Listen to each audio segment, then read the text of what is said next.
Hey, what is going on, everybody? East Tactics here, and I've got a quick suggestion for you, or a tactic, if you will, for preventing your differentials from leaking. I don't know about you guys, but over the years, I've gone in and pretty much thought I've done everything right when it comes to putting my diffs back together, shimming them correctly, putting the right fluids in them. But then, and you can see that it's extremely dirty down there. That is because the front differential, for whatever reason, has leaked in some way, shape, or form. And there's a couple of reasons for this to happen. So one of the first things that you can do is just get a better gasket. So these are the gaskets right here that I'm gonna recommend. You can get them off of eBay from Tekjo. These are actually, they come highly recommended. I learned about them from Rich Bash. So shout out to Rich and also to Tekjo. I think he's out of Canada. But anyway, these are made a little bit thicker and they're just made out of a better material. They're less likely to leak. The other thing, and these are the new things that people may or may not have incorporated that I'm going to suggest you do, is if you just pick yourself up some Torx screws, some 3M, then you can tighten it down with confidence that it's not going to strip out, and that's going to be one of the other solutions. Another reason, and actually this is a big one, and a lot of times it's overlooked and people scratch their heads as to why their differentials are leaking and they can't figure out why, and they've done everything. It's really kind of hard to tell when this happens, but sometimes because of like long usage, your differential gear, the actual hole where the drive shaft goes in, over time it actually slightly widens and kind of bores out just a hair, like less than a millimeter, because of just all the spinning inside this hole. And what happens is the drive cup that actually goes in turns out to get loose. And you can see here that this drive cup is extremely loose. There's a lot of play here, and that is actually enough play to allow for your differential fluid to kind of seep down the shaft and out between the bearing and basically exit the differential cup, and over time all your differential fluid is going to be gone. So if you take a look at this is a brand new one that's never been used before, and the difference is substantial as to how much tighter this is. And so what you want to do when this happens is you want to go out and pick up a new one, because you're going to have constant differential leakage if you don't basically just replace it. So that's another really common thing to look out for, and a lot of the times it is the actual issue you're having because you've done everything else right. The last solution that I'm suggesting is you want to go out and pick yourself up some sandpaper. I've got 2 sheets of sandpaper here. This is a 150 grit, so not too gritty. And then right here, this is a really fine grade. This is a 600. And basically what we're gonna do is we're gonna sand down the top of the diff cup so that it is 100% perfectly flat before we install and before we squeeze this thing together. And that, my friends, is gonna be the solution. So I'm gonna go ahead and just pull my differential out. We're gonna clean it up and we're gonna take a close look at it, and I'll show you the things that you need to do to prevent a leaky diff.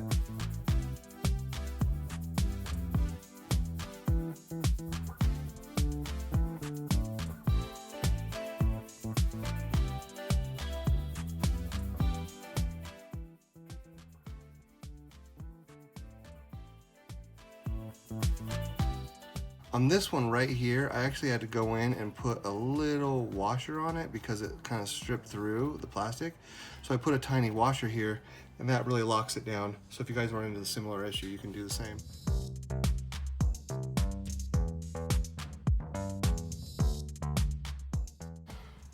So what I like to do is I just like to get in here and pop the sway bar like that with a flathead. Get it up out of the way. All right, now let's get this out.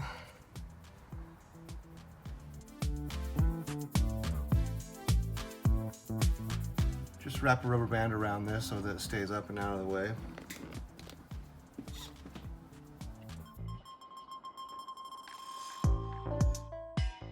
Oh wow. So take a look. And again, I thought I did everything right to prevent a leak. So I'm actually excited to show you guys things you can do to prevent leakages. Let's get this thing cleaned up.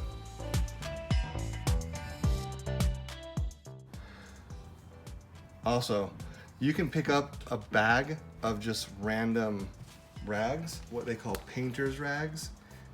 I love it, so highly recommend it, especially when you're doing jobs like this and cleaning things up.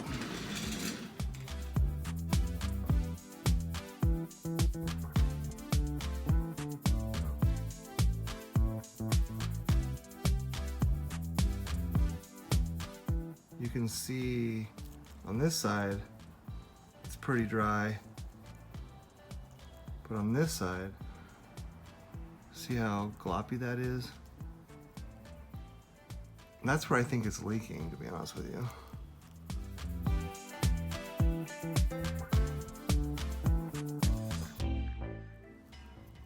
I mean, it's pretty much empty,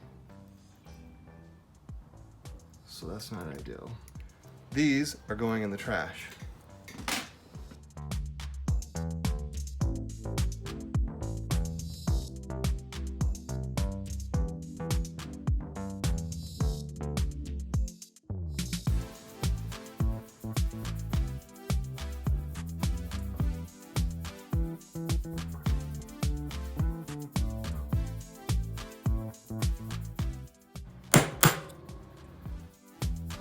I was taking a look at this Mugen Seiki shim that I have underneath the sun gear, and it's kind of been bowed, like you can pop it like this, back and forth.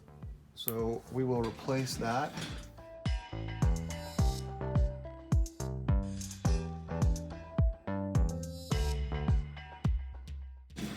So you can see right here that the O-ring is damaged. We definitely want, that could be contributing to the leak.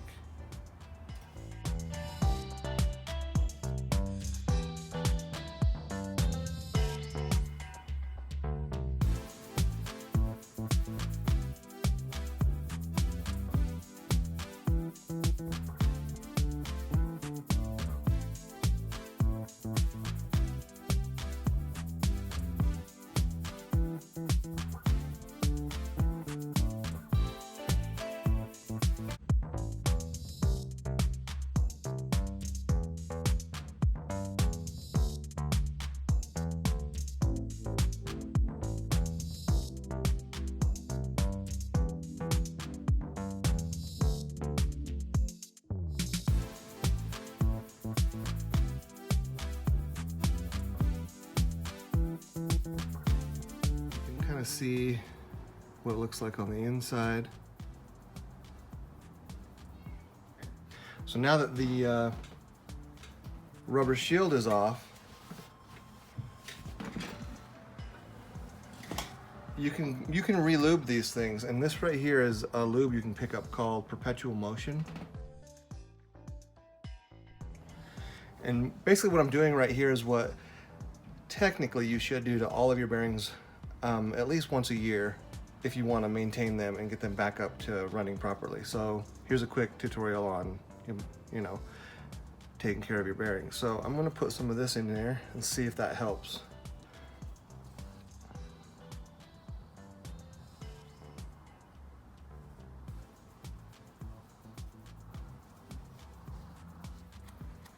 I'm just kind of working it in. Oh yeah. Now you can see it spinning. So now I'm going to take the cap and stick it back on.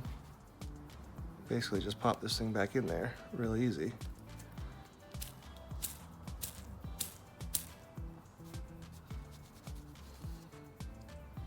Almost as good as this one.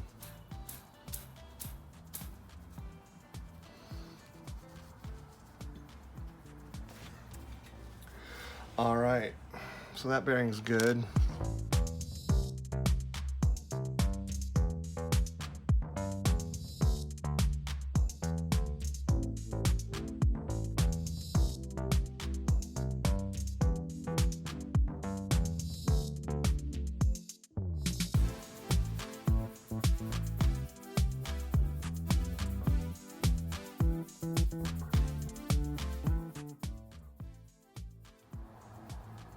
I really do need to go back through and lube up all of my bearings. It's due time.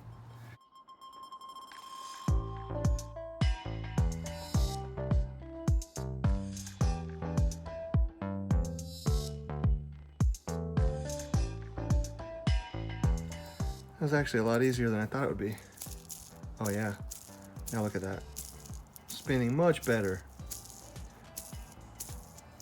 So pretty much from now on, at this point, whenever I go in and do any sort of maintenance on my vehicle where one of these rubber sealed bearings exists, I'm gonna try to go through the trouble of adding some of this lubrication into them by popping the shield off. Hopefully they're all fairly easy to access. If not, then I'll have to remove them.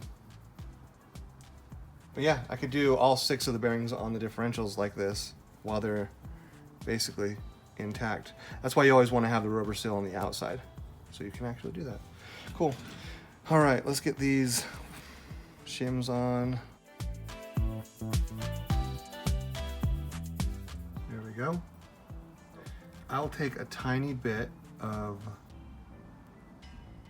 this and I'll stick it on top of a tiny bit on each one of these. Just kind of rub it into these 2 rings, because you'll see why. Now watch.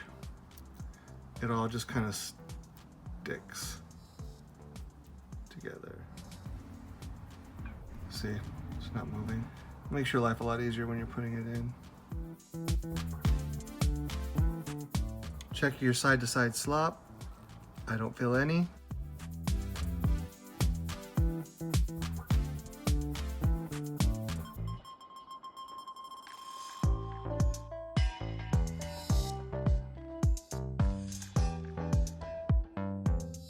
So you want your shock to be slightly squeezed in by where your droop is set.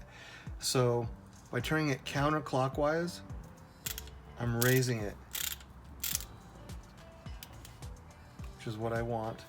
And then now I have to squeeze my shock a little bit to get it in there. So clockwise to raise and to tighten this just a little bit. You want there to be a little bit of a squeeze on your shocks. We'll see what happens on the other side, but it might be the same.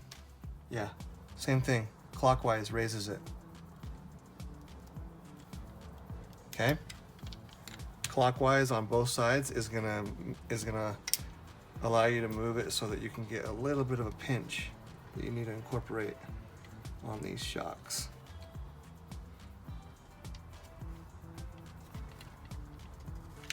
There we go. That protects your rod ends because you're not allowing them to be overextended, which is what actually breaks the plastic. So, all right, now let's get this bad boy back in.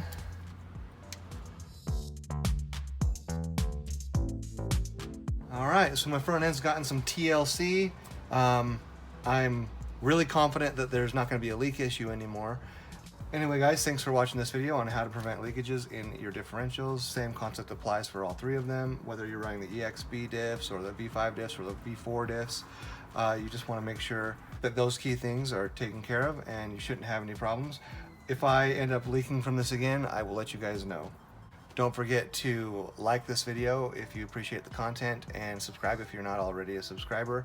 Also, for those of you that want to help out the channel, you know, simply picking up things from my affiliate links, or if you really want to hook me up, jump over to my Patreon. I help the channel out, and it really goes a long way to let me know that you appreciate my content, and I will keep plugging away at it. If you guys have any questions, always feel free to hit me up in the comments. I like to be quick on the draw when it comes to answering your questions and just, you know, not leaving you hanging. So check me out there if you need me. Also, I'm trying to be a little bit more active on my Facebook channel, so if you want to reach me on Facebook. However, if I don't respond right away on Facebook, then just jump over to the YouTube message boards and I usually can get you right away. Other than that, guys, stay tuned for future content on all things Arrma. These Tactics out.